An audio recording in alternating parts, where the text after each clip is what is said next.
Authorities in Kuwait have shut down parts of one of the country's largest oil refineries after drone strikes sparked a fire at Al Madi port refinery, which is a major export hub. The state-owned oil company says there are no casualties there. Iran's regional retaliation has devastated Gulf economies that rely on energy exports. Qatar's Prime Minister Mohammed bin Abdulrahman Al Thani says Iran has destroyed the nation's trust with its aggression. This war needs to stop immediately. The aggression needs to stop immediately, because everyone knows who is the big beneficiary of the war and dragging the whole region into this conflict.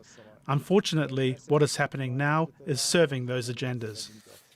Zein Basravi is monitoring developments across the Gulf from Dubai. Good morning to you, Zein. So let's get an assessment, firstly, Zein, of the most recent attacks across the Gulf.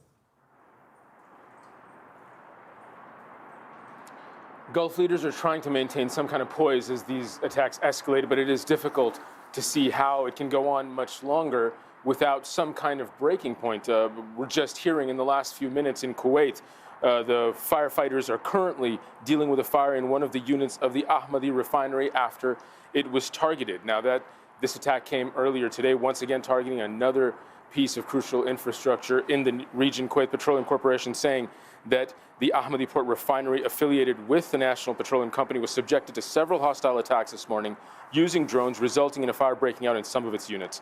Emergency teams immediately began addressing the fire. Several units in the refinery had to be shut down to ensure safety measures while they took precautions to try to make sure that the situation there didn't get out of control. And this was just one of several attacks we've seen since this morning. The UAE saying defensive weapons were underway dealing with a missile threat here. Kuwait saying air defenses were confronting drones and missiles, and we saw that report of attacks on their refinery.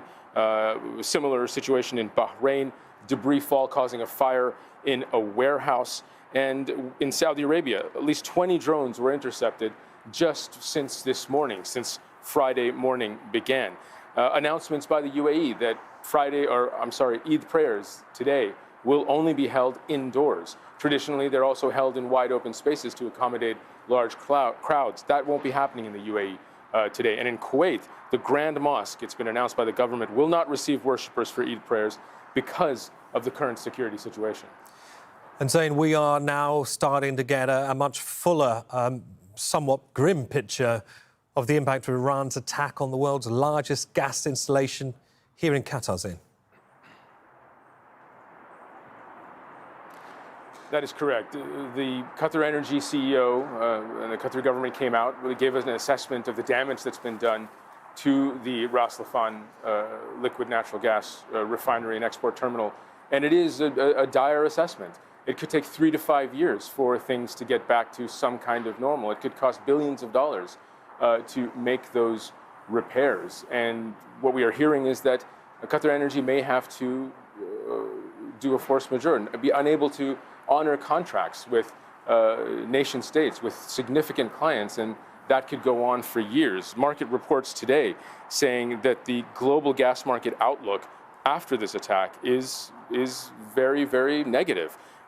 We have one UK consultancy saying that the Ras Laffan attack on Qatar's most important facility, where it has sustained extensive damage, even before this attack, it was going to take 6 weeks or so for Qatar to ramp up after the initial attack that happened in the first week or the first few days of the war.